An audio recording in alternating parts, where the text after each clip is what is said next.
Olá, o meu nome é Eric Teles e eu sou tradutor de intérprete de Libras aqui no estado do Amazonas, em Manaus, e finalista do curso de Libras bacharelado pela Universidade Federal de Santa Catarina.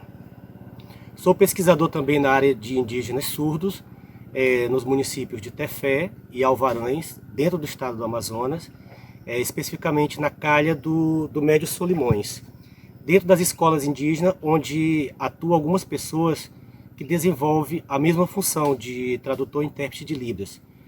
E também sobre os principais desafios apresentados no dia a dia de cada profissional que trabalha nessas escolas indígenas. Vou falar um pouco da minha pesquisa, que teve início aproximadamente nos meados de 2018, dentro da comunidade indígena do Marajaí, que fica localizada no polo do município de Alvarães, onde hoje, atualmente, residem 685 indígenas, das três etnias, Maioruna, Cambeba e Ticuna.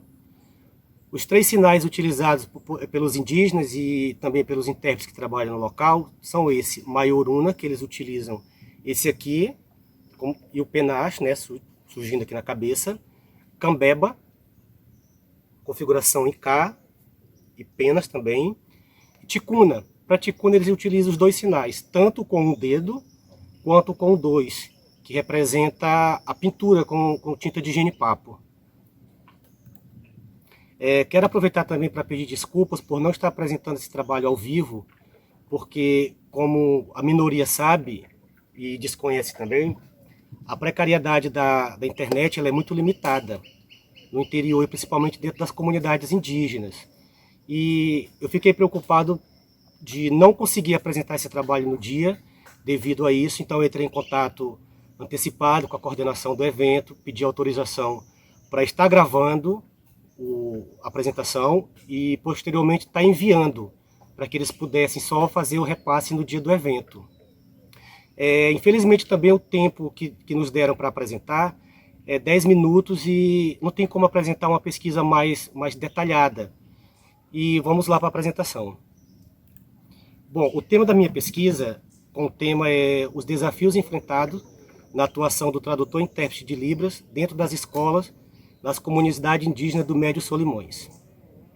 Na introdução, eu destaquei alguns tópicos que eu achei importante e queria falar um pouco sobre eles no contexto que se encaixa o profissional de Libras. Primeiro, é o intérprete de Libras dentro do contexto escolar indígena, o nível de escolaridade e também os cursos de treinamento que tem para esses profissionais, quais medidas de melhorias são adotadas por esses profissionais em contato com o professor indígena ou não indígena e com os alunos em sala de aula, e os desafios e as dificuldades enfrentadas pelos tios. O primeiro, o intérprete de Libras dentro do contexto escolar indígena. Atualmente, o tradutor de intérprete de Libras e língua portuguesa é uma figura cada vez mais presente em diversos espaços dentro da nossa sociedade. A atuação desses profissionais no ambiente urbano, ou seja, tanto no interior quanto nas comunidades indígenas, na calha dos Solimões, é fundamental para promover a isenção, bem como também a acessibilidade do surdo nos espaços sociais, promovendo assim a inclusão e a integração do mesmo. O segundo é o nível de escolaridade e também os cursos de treinamento. Dos três profissionais que eu tive contato, que eu conversei, que eu fiz o questionário com eles, apenas 2 deles já têm a graduação e uma especialização na área da inclusão. O outro profissional, durante a pesquisa, ele estava concluindo a graduação, só que ele já trabalha na área também. Ele já trabalha nesse contexto escolar indígena. Os 3 tiveram o mesmo posicionamento quando me relataram das dificuldades vivenciadas por ele e pela principal causa, que é a falta de capacitação, que eles precisam de uma capacitação mais adequada para melhor exercer o trabalho com os indígenas surdos, né? Que na maioria das vezes, esses profissionais, eles precisam se deslocar praticamente quase 3 dias de barco, saindo do interior do município de Tefé ou Alvarães, até a capital do estado, Manaus, para poder fazer um curso mais adequado ou ter uma capacitação mais preparatória para eles lidarem com esses com essas deficiências com indígenas surdos em sala de aula. A terceira é quais as medidas e melhorias são adotadas.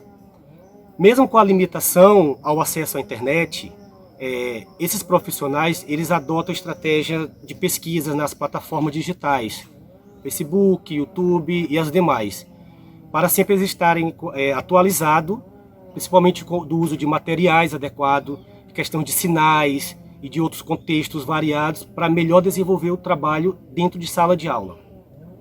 O quarto é os desafios e as dificuldades enfrentadas por esses profissionais, pelos tradutores e intérpretes.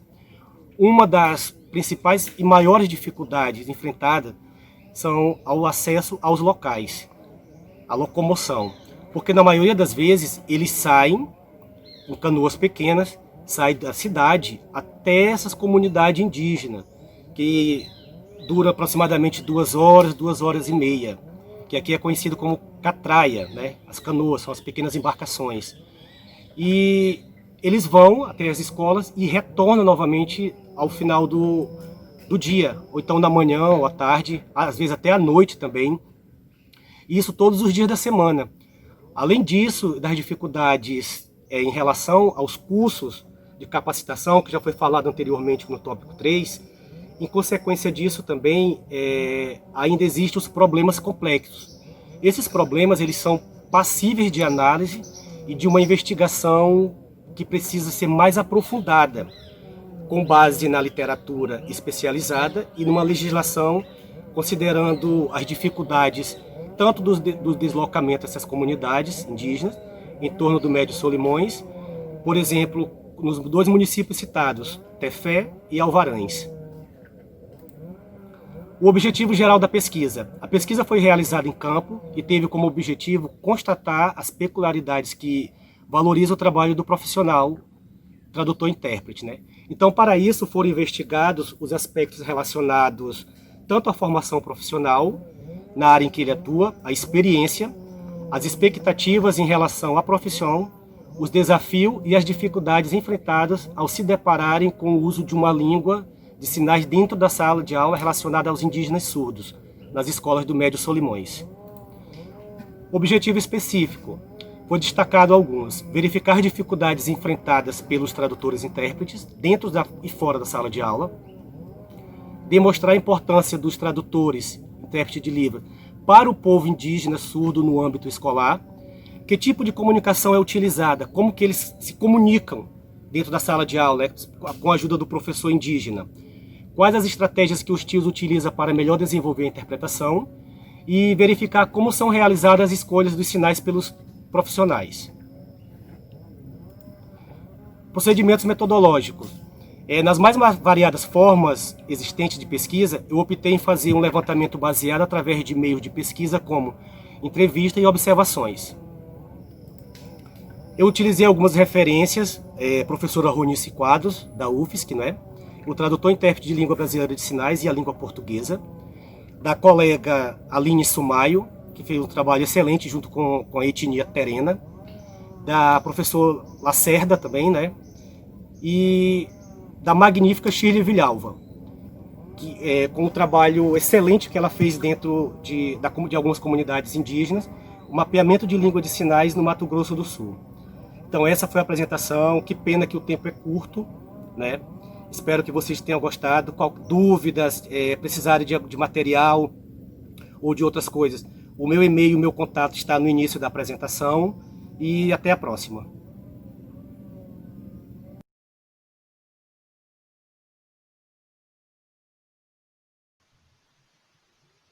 Olá pessoal, eu me chamo Luísa e eu vim apresentar para vocês o meu trabalho intitulado Acessibilidade Comunicacional, ou intérprete de Libras nas coletivas de imprensa do Rio Grande do RE. Eu quero introduzir essa discussão falando um pouco sobre o atual cenário, né, de pandemia e dessa necessidade de informação, que todos nós buscamos informação de alguma forma para tentar entender o que estava acontecendo, né? Como essa doença e tudo o que vinha acontecendo. Então, diante dessa problemática assim, de busca de informação, me vem a inquietação dessa acessibilidade comunicacional em Libras. Será que as pessoas da comunidade surda também estavam tendo acesso às informações que nós ouvintes estávamos tendo, né, pelos jornais, pelas mídias televisivas, redes sociais e tudo, né? Então, os veículos de comunicação estavam preocupados, né, com essa viabilização da informação por meio da Libras, né? Então, eu quis trazer um pouco sobre essa discussão. E para ter uma ideia de comunicação, né, na minha discussão teórica de desenvolvimento, eu trago esse aporte da Lei Federal 13.146, né, a Lei Brasileira de Inclusão, que no artigo 3º, inciso 5º, ele fala sobre o que é comunicação, né? Então, a comunicação, ela é forma de interação dos cidadãos que abrange, entre outras opções, as línguas, inclusive a língua brasileira de sinais, Libras, né? Então, depois ele coloca várias outras formas de comunicação, como o sistema Braille, a comunicação tátil, mas então, a Libras, ela está inserida nesse meio de comunicação, né? E logo depois a gente vê que eles conceituam acessibilidade, né? No artigo 53. Acessibilidade é direito que garante a pessoa com deficiência ou com mobilidade reduzida viver de forma independente e exercer seus direitos de cidadania e de participação social. Então, diante desse contexto, será que a acessibilidade dessa comunidade está sendo atendida, né? Esse direito está sendo garantido, porque é para proporcionar autonomia. Será que esses indivíduos estão tendo autonomia ao receber essas informações com relação a esse contexto de pandemia, né? Como se comportar, por que usar máscara, por que da importância de usar máscara, de manter o distanciamento social? Será que eles que eles entenderam isso porque viram outras pessoas fazendo, porque realmente eles conseguiram obter a informação, né? Teve esse processo de comunicação com eles por meio das mídias que estão vinculando essa informação, né? É uma coisa a discutir, a se pensar. E no artigo 63, nós vemos que é obrigatório essa acessibilidade nos sítios de internet mantidos por empresa com sede ou representação comercial no país, ou por órgãos do governo, para uso da pessoa com deficiência, garantindo-lhe acesso às informações disponíveis conforme as melhores práticas e diretrizes de acessibilidade adotadas internacionalmente. Então, essa obrigatoriedade dessa acessibilidade, será que esse direito está sendo garantido a essa comunidade? E eu quero dar destaque aos órgãos do governo, né? Eles estão vinculando essas informações sobre a pandemia aqui no Brasil e muitas vezes as mídias, né, estão vinculando como está acontecendo no mundo, mas será que o direito dessa comunidade está sendo garantido, né? Porque alguns acreditam que o fato de colocar a legenda já é o suficiente para que esse indivíduo, né, para que essa comunidade tenha acesso à informação. Mas nós podemos tirar, por um exemplo simples, quando assistimos a um filme em uma língua que a gente não domina, e assistir ele legendado, por muitas vezes acontece com nós mesmos de perder informações, né? Nós não conseguimos ter acesso à comunicação completa daquilo ali, porque a gente nos detém a querer ver o que está acontecendo na cena e entender o que está sendo falado, né, veiculado, comunicado naquele momento. Então, perdemos também informações e sabemos que, pelo menos na realidade aqui do Rio Grande do Norte, nem todos os surdos têm essa habilidade com a língua portuguesa, né, bem sedimentada. Então, por que não se preocupar em promover essa acessibilidade comunicacional na língua, na L1 dos surdos, né, na Libras, para que eles tenham acesso a essa informação de forma clara, direta, né, e objetivo e garantindo esse direito, que é direito deles, né, ter essa independência, essa participação social, como diz aqui no artigo 53, né.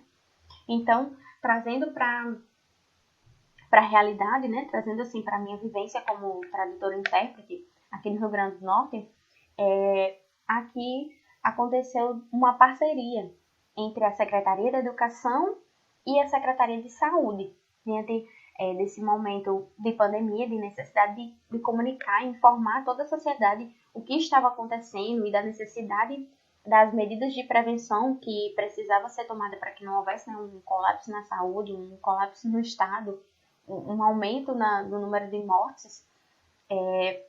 A equipe gestora pensou nisso e entrou em contato com alguns dos servidores, né, tradutores e intérpretes de Libras educacionais aqui da rede do Estado do Rio Grande do Norte, para que nós fôssemos participar dessas coletivas, fazendo a tradução para que a comunidade surda, né, aquela comunidade que a gente atendia em sala de aula, também tivesse o acesso em suas casas dessas informações que estavam sendo veiculadas ali.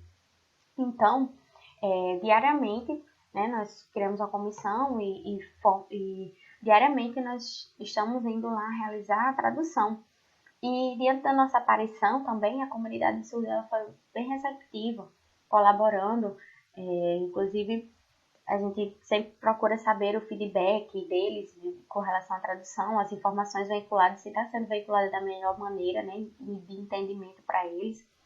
E até na questão dos sinais também, os sinais próprios, né, dessa área, desse momento, teve muitos termos novos, então sempre eles estão nos auxiliando quanto a isso. E a gente realmente sente que está sendo assegurado e garantido esse direito à informação em Libras a essa comunidade, né? Então, para fazer assim, um fechamento, nós podemos concluir que, diante desse contexto de pandemia, a gente percebe que são poucos os estados que realmente estão se preocupando com essa acessibilidade comunicacional, em veicular essas informações em Libras, né, para essa comunidade. E que, assim, diante do nosso trabalho diário ali nas coletivas, em contato também com as imprensas, né, a gente vem sensibilizando também essa categoria para que deixe a nossa imagem aberta, porque já que tem um intérprete sendo disponibilizado ali na coletiva, para que eles façam uso desse profissional também para garantir nos grandes meios de comunicação, né, como a televisão, porque a gente entende que é mais fácil para o surdo ter acesso aos canais de TV aberta do que uma internet boa, de qualidade, para estar acessando a transmissão que é realizada via Instagram ou para estar assistindo posteriormente no YouTube, né, a coletiva que é veiculada. Então, as reclamações que os surdos locais colocaram, né, o intérprete está sendo cortado, não estão deixando a tradução.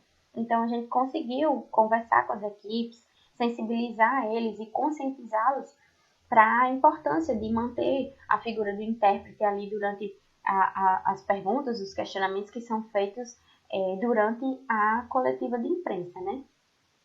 Então, era basicamente isso que eu queria apresentar para vocês, né, do meu trabalho, das discussões que foram geradas aqui e desses resultados encontrados. Obrigada.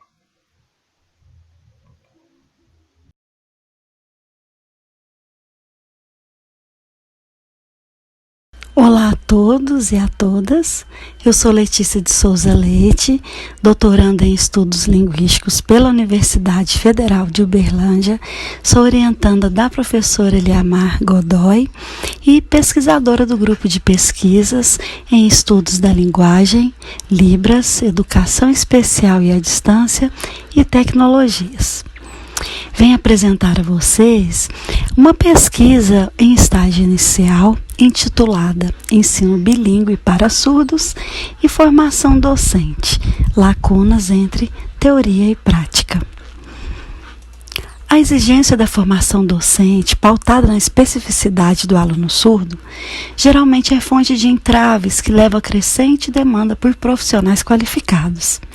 A exigência é pelo professor bilíngue, português-libras, que ensine língua portuguesa para alunos surdos, tendo a Libras como língua de instrução, considerando a sua especificidade linguística de expressão, e a língua portuguesa como segunda língua, na modalidade escrita.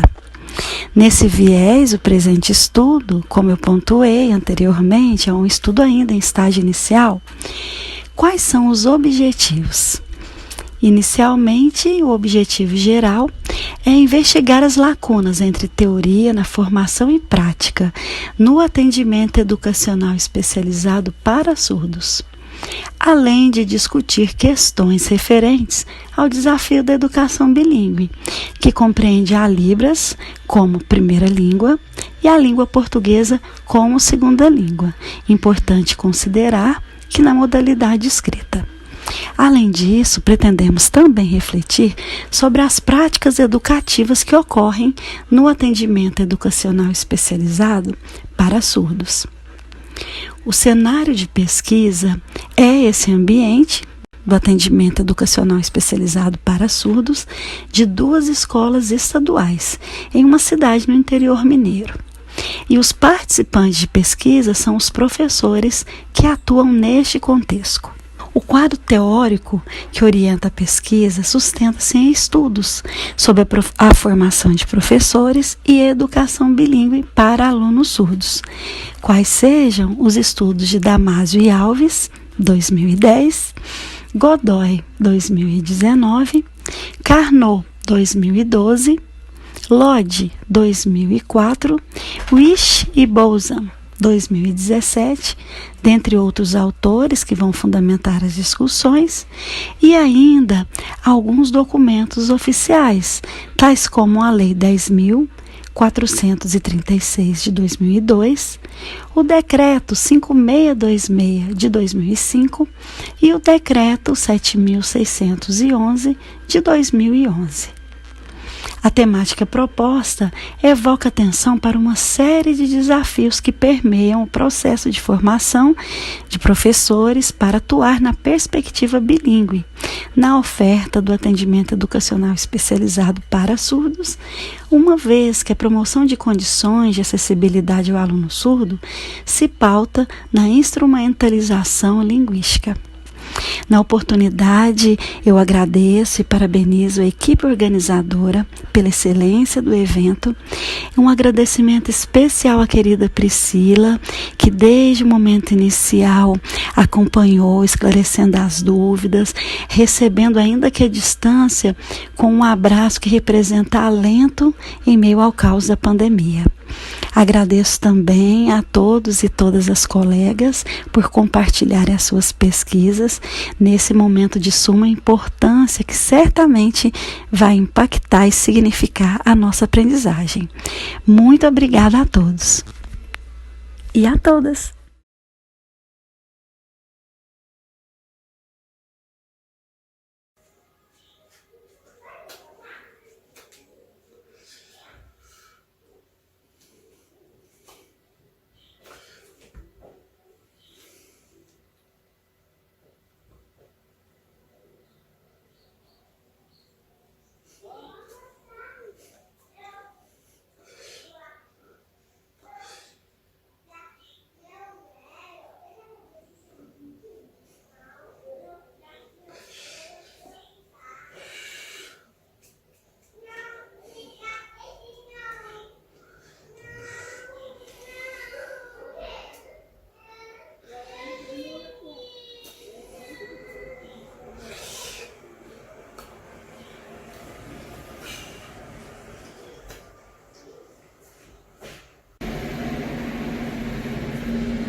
Bom dia a todos, obrigada pela oportunidade de estar aqui participando com vocês nesse congresso. É um prazer compartilhar algumas questões com vocês. Agradeço aos organizadores também pela oportunidade, né, por terem me enviado o convite. Muito obrigada. Agora, né, eu gostaria de compartilhar com vocês algumas angústias, né. Então, assim, tentando produzir alguma coisa de acordo com o tema desse congresso, eu decidi falar sobre Libras como disciplina obrigatória nas licenciaturas, olhando para essas resistências, para esses encontros e desencontros que essa disciplina nos causa, né? Não a mim, né, mas pensando nos alunos e pensando em algum desconforto que eu tenho ao observar o comportamento dos alunos em sala. Acho que isso é muito importante porque eu trabalho com formação de professores. Eu trabalho na PUC, eu sou docente de Libras desde 2014, então 6 anos já que eu estou na PUC. Trabalhei na Universidade de São Francisco, comecei lá em 2010, mas já tinha contato com a comunidade surda há algum tempo, lá na região que eu morava na época, lá em Jundiaí, Itatiba.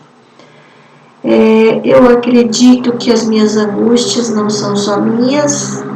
Eu já tive a oportunidade de ouvir o depoimento de um surdo, né, de um professor surdo também falando dessa questão e o quanto isso o deixou triste. E eu fiquei refletindo, falei, nossa, então isso não é só comigo. Então, em algum momento eu vou poder falar. Eu acho que chegou o dia de compartilhar, então, essas angústias, né?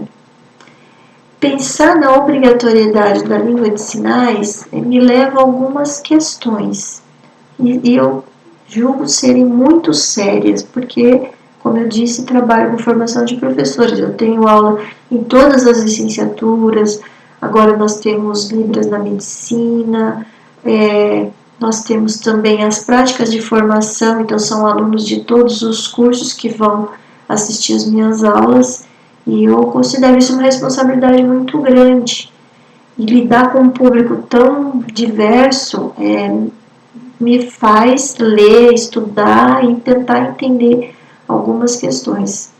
Eu, até o ano passado, eu tive um projeto de extensão, né? Esse ano, por conta da pandemia, não consegui prosseguir, já tinha um outro parceiro muito importante, mas até o ano passado, então eu estou sempre ali presente no cenário educacional, na escola de base, junto com os professores, conversando com intérpretes. Então, eu gosto de sentir o que está acontecendo para não ficar falando só na base da teoria. Então, isso é muito importante.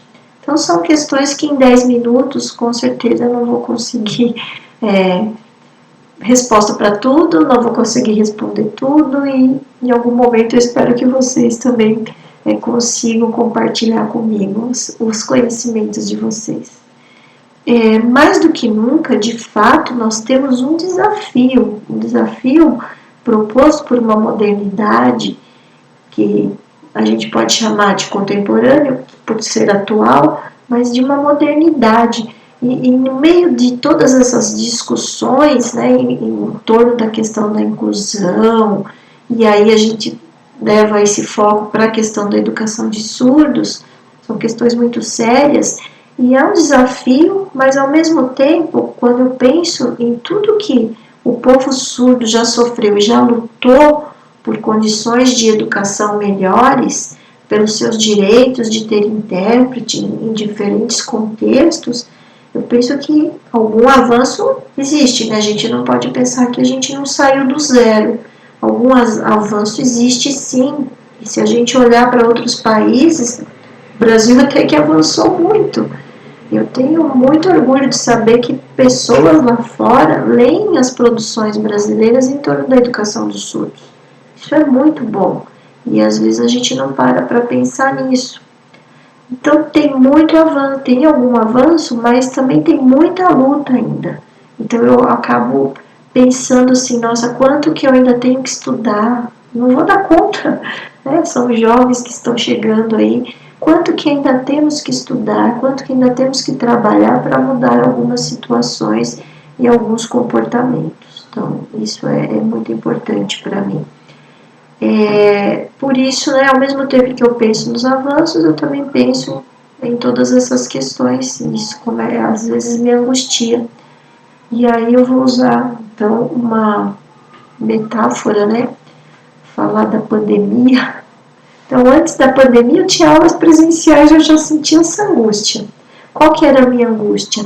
Era de observar que alguns alunos já tinham uma expectativa positiva em relação à disciplina, se dedicavam. Então, assim, eu poderia dizer que de uma turma de 20, 3 ou 4 se dedicavam um pouco mais. Às vezes uma falava em procurar um curso e me procurava. Eu tenho alunos que mantêm contato até hoje, nesses anos todos. Tenho alunos que se tornaram intérpretes. Tive alunos que se dedicaram tanto, que gostaram tanto da língua de sinais, que foram atuar em outros contextos. Mas aí eu começo a pensar, lá eu já tinha alunos que passavam pela disciplina, né? Então cumpriam as tarefas, estudavam para as avaliações, mas eu não sentia que a língua pertencia, que eles tinham um sentimento de pertença, que aquilo era importante, como se eles nunca fossem ter um aluno surdo. Então isso me frustrava um pouco. Já era difícil, né? 34 horas O38, né, dependendo do currículo. Então já era difícil para mim pensar nessas questões aí de como lidar com uma carga horária tão pequena. Então eu sempre procurei pensar nos conceitos básicos, nas questões, nos estudos culturais, né, olhando para essas questões pedagógicas. E aí, como eu tenho um público variado, eu também tenho que pensar em atendimento na saúde e de tantas outras áreas. O que dificultava e dificulta a inserção da disciplina nas grades. Então, eu tenho uma ênfase no oitavo semestre, por exemplo, de letras, no oitavo semestre de pedagogia. E agora, no currículo novo, ficou pior, né? Então, os currículos agora, a Libras está entrando no primeiro período. E aí eu tenho alunos que, como é que eu vou falar de didática, de material pedagógico? Então são questões que complicam ainda mais, né, o modo como eu tenho que organizar os meus conteúdos, né? E o resultado não é nada bom, né? Porque até o final do curso, quem entrou lá no primeiro período já esqueceu tudo até o final, ficou alguma coisa. O oitavo semestre estão pensando em TCC, então eles fazem tudo assim, não se concentram muito. E o sexto período é aquela coisa, eu estou cumprindo o crédito que está dentro da disciplina. E as práticas, né? O pessoal vai, a minha vale 2 créditos. Tem muita gente que vai por interesse, mas tem muita gente que não vai por interesse. Então, acho que isso é um agravante. Chegou a pandemia, as aulas remotas, então assim, a mesma carga horária para os alunos, mas e o professor? Nós estamos trabalhando muito, porque aí a criatividade tem que ser muito grande. Então, a gente acaba, né, ao final do dia, a gente está sendo destruído, né? Por isso que eu pus a foto do gatinho. Então, se Libras é visual, precisa de interação, a gente tem um grande desafio aí, porque mesmo com algumas plataformas, a gente não consegue ter essa interação. Eu tenho turmas de 80, mais de 80 alunos. Como que eu organizo isso? Então, tá bem difícil, né? O pior é isso, eu nem sei se o aluno tá lá do outro lado ou se ele ligou lá o computador e foi passear. Então, muito complicado, né? Tem que ficar chamando todo o tempo. Então, aí as minhas dúvidas, né? Eu gosto muito do que a Jéssica coloca, né? De que a gente precisa sensibilizar, então, olhar para essas questões culturais que estão atreladas ao ensino da língua. Então, eu explico para eles no primeiro dia, viu? Só saber sinal não adianta, tem que também conhecer um pouco das questões que envolvem aí o sujeito surdo, né? Postura de professor, né? Então, agora eu penso nisso, né? Como utilizar materiais, como eu fico tentando encontrar bons vídeos de bons intérpretes, despertar a empatia nesses professores, fazer com que eles se coloquem no lugar daquele aluno. É isso que eu tenho feito, né? Então, avaliar, eu faço com que eles busquem experiências de outros para tentar conhecer um pouco melhor a realidade da sala de aula e essa inclusão do aluno surdo. Enfim, né, para que ele seja responsável pelo aprendizado desse aluno, porque mesmo que ele tenha intérprete, a obrigação é do professor de ensinar, não é do intérprete. E fazer com que esses alunos também entendam que eles têm que ser parceiros desse intérprete. E não é para competir, o intérprete não está ali para competir com eles. Então, a formação do professor em língua de sinais precisa melhorar muito, né? E isso teria que ser feito de uma outra forma, porque tá bem difícil. Tá bom, gente? Muito obrigada. Olá a todos, eu me chamo Jefferson Fernandes de Aquino, sou professor da Educação Básica aqui no estado da Paraíba e eu gostaria inicialmente de agradecer a oportunidade de estar participando do Congresso Internacional sobre Formação de Intérpretes, Tradutores de Língua de Sinais, sobretudo apresentando, né, o meu trabalho intitulado Estado da Arte sobre o Ensino de História na Educação de Surdos. Trabalho composto por mim, Jefferson Fernandes, pelo Arthur Maciel de Lima Neto e pela Ellen Flávia de Lima. O nosso estudo, ele objetiva realizar uma pesquisa bibliográfica, né, a fim de mapearmos produções científicas sobre a temática ensino de história para alunos surdos. Então, como metodologia, utilizamos aí a pesquisa bibliográfica, como já fora mencionado, né? Dentro dessa pesquisa bibliográfica, nos ancoramos aí na modalidade do estado da arte, né? A partir da perspectiva, né, do olhar de Romanowski e de Enns, que visa, né, a partir de bancos de dados, mapear as produções científicas, né, fazer esse levantamento de dados, e não apenas isso, né, também está contribuindo para o campo teórico no que diz respeito à sua análise, à categorização, né, e o enfoque, né, nas pesquisas, dessas pesquisas, o que é que essas pesquisas estão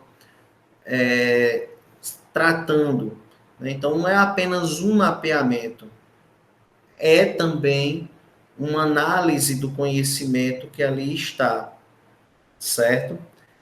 Então, a partir desse pressuposto, voltamos aí para a análise de 3 bancos de dados.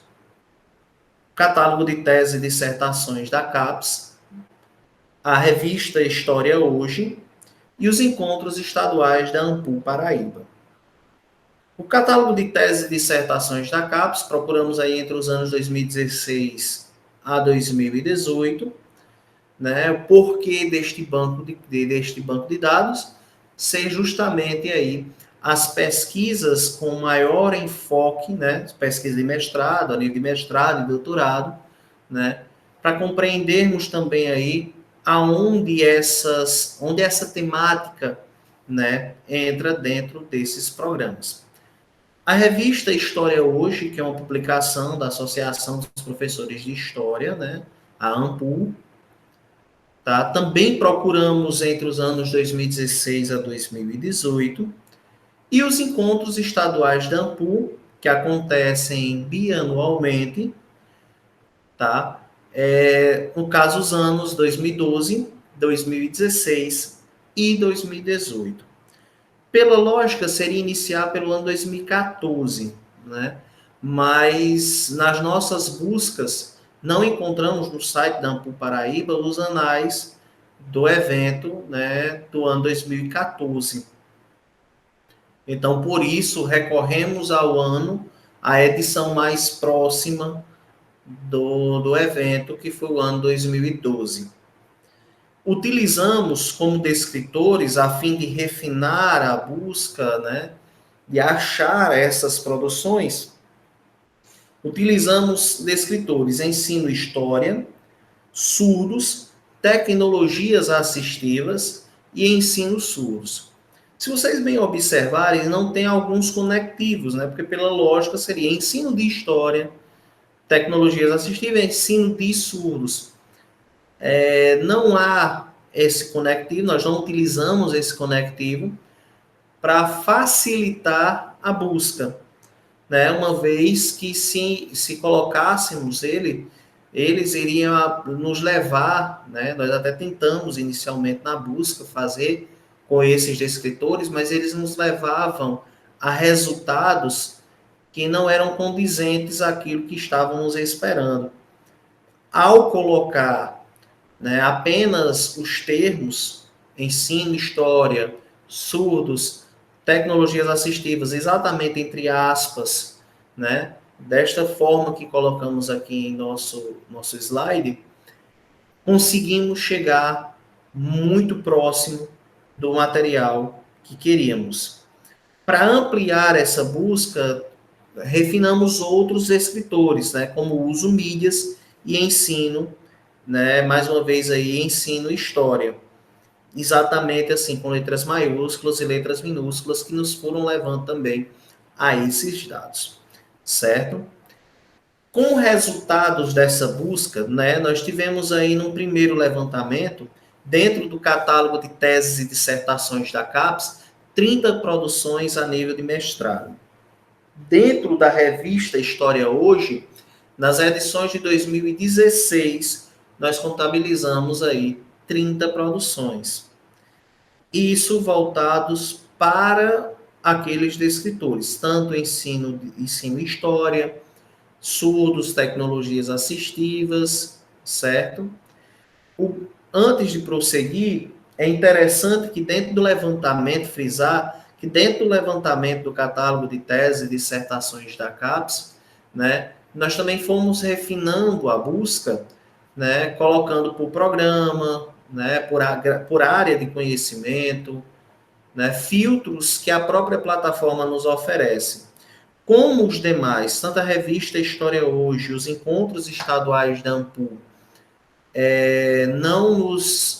não tem essa ferramenta de busca, né, de refino, né, de filtros, nós fomos aí analisando dentro, né, dos artigos das produções que traziam em seu título a temática, né, fomos olhando aí quais se enquadrariam dentro dos descritores. E a partir daí fizemos um novo refinamento, falarei mais adiante.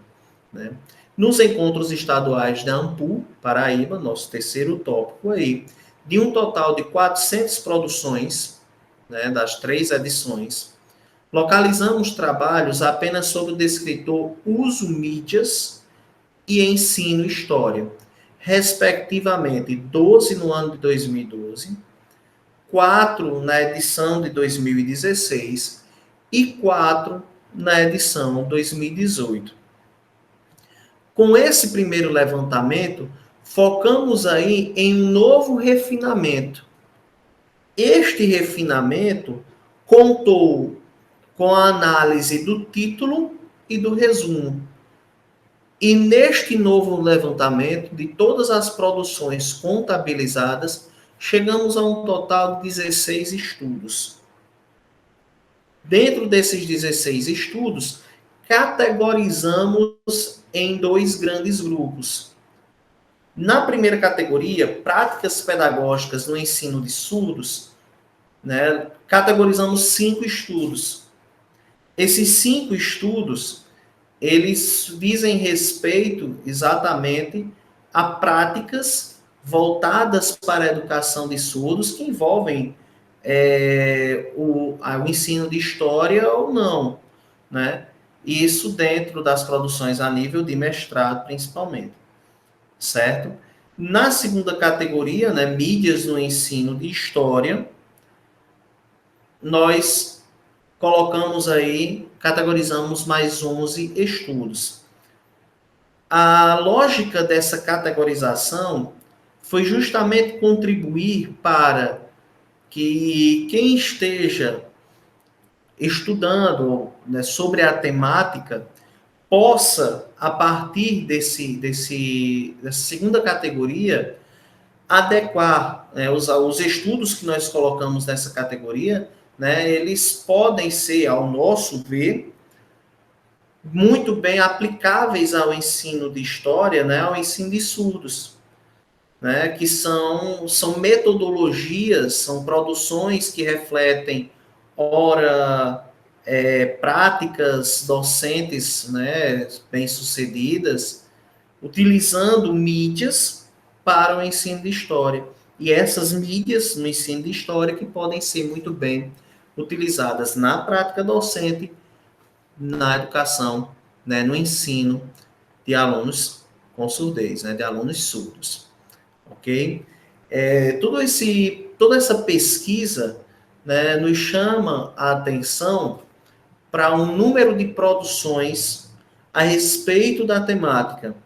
Encontramos muitas produções relacionadas ao uso de mídias, especificamente a ensino de história, mas no que tange o ensino de história para alunos surdos, as produções ainda são pequenas, né? Algumas poucas produções, algumas poucas colaborações, que esperamos que ao longo dos anos ampliem, né? Se ampliem aí, certo?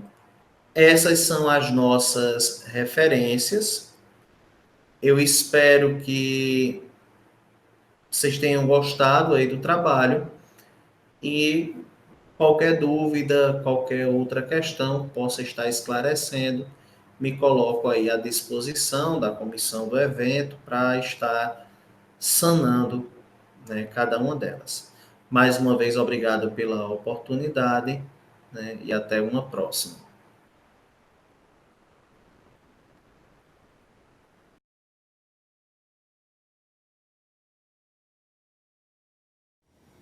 Bom dia a todos e a todas. Meu nome é Mifra Angélica Chaves da Costa, meu sinal é esse. Eu venho hoje apresentar para vocês o nosso trabalho, construído juntamente com os colegas Arthur Maciel e Zelda Simplício. Bem, o título do nosso trabalho é Experiência Formativa, Curadoria e Educação Especial, Relatos de Profissionais de Educação do Rio Grande do Norte. O objetivo do nosso trabalho é apresentar as experiências formativas de profissionais de educação do Rio Grande do Norte na curadoria para a inclusão de estudantes surdos e acesso à plataforma Escolas na Rede. A metodologia é qualitativa e relato de experiência. Os sujeitos da pesquisa são dois, uma professora pedagoga e um professor intérprete de Libras. O locus da pesquisa é o Centro Estadual de Capacitação de Educadores e Atendimento ao Surdo, CAES, da cidade de Mossoró, do estado do Rio Grande do Norte. Bem, com esse contexto de pandemia que ainda estamos vivenciando, a equipe do CAES ficou bastante preocupada de como se daria continuidade desse processo de ensino e aprendizagem neste novo formato. Foi aí em que houve a proposta para a professora e para o intérprete de Libras comporem o grupo de curadoria do Rio Grande do Norte na modalidade de educação especial. Inicialmente, esses dois profissionais ficaram com receio de aceitar o convite, pois tem várias outras demandas na instituição. Mas após eles participarem do curso online sobre curadoria de objetos digitais de aprendizagem, que foi um curso de 30 horas, de caráter autoformativo, promovido pela plataforma Escolas Conectadas, eles resolveram aceitar esse novo desafio.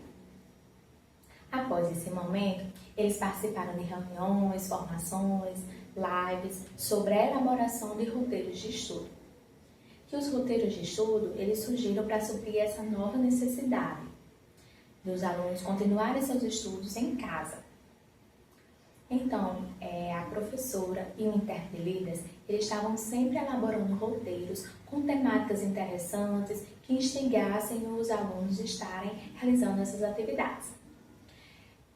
Eles sempre organizavam, né, esses profissionais sempre organizavam os roteiros de estudos com temas, objetivos, as habilidades da BNCC, que é a Base Nacional Comum Curricular. E eles também analisavam, selecionavam, pesquisavam vídeos, videoaulas interessantes. E que sempre esses roteiros de estudo, né, e esses ODAs, né, que é Objetos Digitais de Aprendizagem, fossem acessíveis ao surdo, a sua língua primeira, que é Libras. Porque, de acordo com a Lei 10.436, a língua reconhece que a língua materna, a língua primeira do surdo é Libras e a segunda é o português escrito. Então, após a elaboração desses roteiros de estudo, ao final tem a proposta de uma atividade, né? Uma atividade escrita, uma atividade para o aluno elaborar um vídeo explicando o que compreendeu do conteúdo abordado no roteiro. Então, quando esses profissionais elaboravam esse roteiro de estudo, colocavam o link no grupo do WhatsApp dos alunos surdos, né, que são as crianças, tem o grupo das crianças surdas e tem o grupo dos jovens surdos. Né? Então, eles acessavam a qualquer hora e a qualquer lugar, né, no momento que eles tivessem acesso à internet, mas poderiam acessar esses roteiros e estar realizando as atividades. O porquê que escolhemos a plataforma Escolas na Rede? Porque é uma plataforma pública e gratuita que tem um amplo acervo, um vasto acervo, bastante rico com planos de aulas, com roteiros de estudos, com ODAs, que todas as pessoas podem ter acesso, coordenadores, professores, alunos, enfim, qualquer usuário. Então, temos como fundamentação teórica Cortella 2015, né, que a gente falou um pouco sobre curadoria, sobre curador.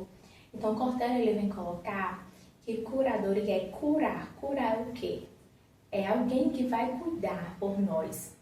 Vai cuidar do conhecimento, da informação, ou seja, ele vai analisar, selecionar o que é relevante e do que não é. E esse profissional não vai guardar para si, mas vai compartilhar com os demais profissionais da sua área. Trigo 2018, ela vem colocar que os objetos digitais de aprendizagens devem estar alinhados, né? Os profissionais devem estar sugerindo esses objetos digitais de aprendizagem alinhados à BNCC. Freire, 2005, ele vem dizer que somos sujeitos inconclusos, inacabados. Daí a formação continuada, a importância dessa formação continuada, desse aperfeiçoamento dos nossos saberes. E Bernon, 2000, vem falar sobre a importância da formação permanente, a importância do professor, do intérprete de Libras, estar sempre buscando, né, enfim, todos os profissionais estarem sempre buscando participar de momentos, de eventos, de troca de saberes, né, de experiências, como esse que nós estamos vivenciando agora, né, participando de congressos, participando de seminário, palestras, oficinas, cursos, minicursos, enfim, está sempre aperfeiçoando, aprimorando os saberes. E Jossô, 2010, vem colocar a importância da autoformação do professor, do intérprete, enfim, dos profissionais estarem sempre refletindo o seu fazer. E percebemos que a curadoria foi esse momento charneiro, esse divisor de águas na vida profissional desses professores, né? Desse professor, dessa professora e desse intérprete. Pois eles começaram a quebrar os grilhões, né, de resistência às novas tecnologias e começaram a produzir roteiros de estudos, a analisar, selecionar ODAs, enfim, e está possibilitando o acesso dos alunos surdos a esses roteiros de estudo, né, estarem dando continuidade aos estudos nas suas residências. Resultados e discussões. A formação continuada dos professores, né? Então, algo positivo foi isso. Estar sempre os professores refletindo sobre a sua prática, contribuindo para uma ação pedagógica interessante, mais comprometida com o nosso aluno. O ensino e a aprendizagem através das novas tecnologias. Então, tanto o professor está se aproximando desse novo contexto, né? A escola tem que estar realmente contemplando as novas tecnologias, né, que fazem parte da geração das nossas crianças, dos nossos jovens, e aproximando também os nossos alunos, né, e que eles compreendam que as novas tecnologias podem ser algo educativo, não é apenas algo só para bate-papo, para jogos, mas que ele possa ser, que tenha esse viés educativo, é que através dos roteiros de estudo eles estejam acessando. E podemos perceber que a devolutiva foi muito boa. Os alunos, mesmo com todas as dificuldades que eles têm, muitos não têm notebooks, tablets, nem computador em casa, muitos acessavam pelo próprio aparelho celular, muitos não tinham internet em casa, usavam apenas os dados móveis do próprio celular. Eles acessavam roteiros de estudo, faziam as atividades, né, faziam os registros, davam as fotos das atividades, enviavam o vídeo para os professores, tinham realmente esse feedback. E também o engajamento da família, foi outro ponto bastante positivo. A família está participando, né, contribuindo nesse momento dessas aulas remotas. E temos como conclusão, né, almeja-se que mais educadores conheçam a relevância de fazer curadoria digital e se reinventem de inúmeras maneiras, usando tecnologias, criatividade e inclusão. Então, que os professores eles possam sempre estar buscando novos conhecimentos, novos saberes, desbravando novos lugares de fazer e de ensinar e de aprender, né? Esse novo fazer, ensinar e aprender.